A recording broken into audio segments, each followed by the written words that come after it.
ലോകത്ത് സാധാരണക്കാരുടെയും കുലത്തൊഴിലുകാരുടെയും കൃഷിക്കാരുടെയും ഉന്നമനത്തിനും ക്ഷേമത്തിനുമായി രൂപം കണ്ട് ഇന്നും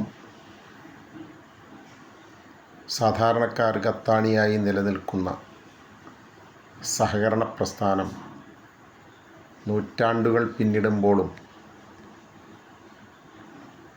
പ്രയാസപ്പെടുന്നവന് അത്താണിയായി നിലകൊള്ളുകയാണ്.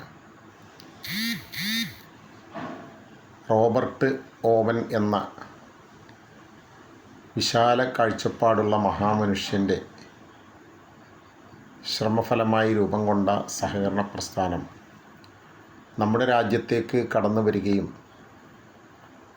ഇന്ത്യയിലെ പരശതം വരുന്ന കർഷകർക്ക് ആശ്വാസമായി രൂപം കൊള്ളുകയും ചെയ്ത സഹകരണ പ്രസ്ഥാനം രാഷ്ട്രശില്പികളിൽ പ്രധാനി നമ്മുടെ പ്രധാനമന്ത്രി ജവഹർലാൽ നെഹ്റുവിൻ്റെയും രാഷ്ട്ര നേതാക്കളുടെയും പിന്തുണയോടും പിൻബലത്തോടും കൂടി പ്രവർത്തനം ആരംഭിച്ച സഹകരണ പ്രസ്ഥാനം ഇന്നും വളരെ പ്രൗഢിയോടുകൂടി നമ്മുടെ നാട്ടിൽ നിലനിൽക്കുകയാണ്. കേരളത്തിലും വളരെ പ്രശസ്തമായ നിലയിൽ ജനങ്ങൾക്കൊപ്പം നിൽക്കുന്ന സഹകരണ പ്രസ്ഥാനം അതിൻ്റെ പ്രാധാന്യം എല്ലാ വർഷവും നമ്മൾ ജൂലൈ മാസത്തിലെ ആദ്യത്തെ ശനിയാഴ്ച അന്താരാഷ്ട്ര സഹകരണ ദിനമായി ആചരിക്കുമ്പോൾ ഇക്കാര്യങ്ങളൊക്കെ ഓർത്തെടുക്കുക പതിവാണ്.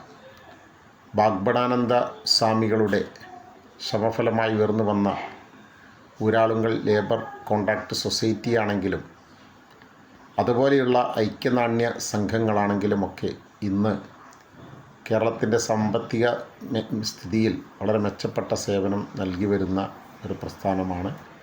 സർക്കാരിനൊപ്പം നിന്നുകൊണ്ട് ഒരുപാട് സൽപ്രവർത്തനങ്ങൾ ചെയ്യുന്ന സഹകരണ പ്രസ്ഥാനം നമ്മുടെ നാട്ടിന് അഭിമാനമാണ്.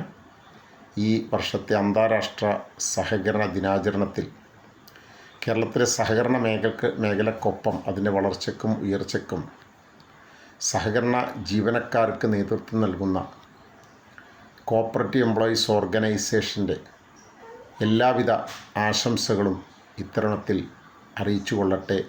സ്നേഹാഭിവാദ്യങ്ങളോടെ Ponpara Koyakutty, general secretary, CEO.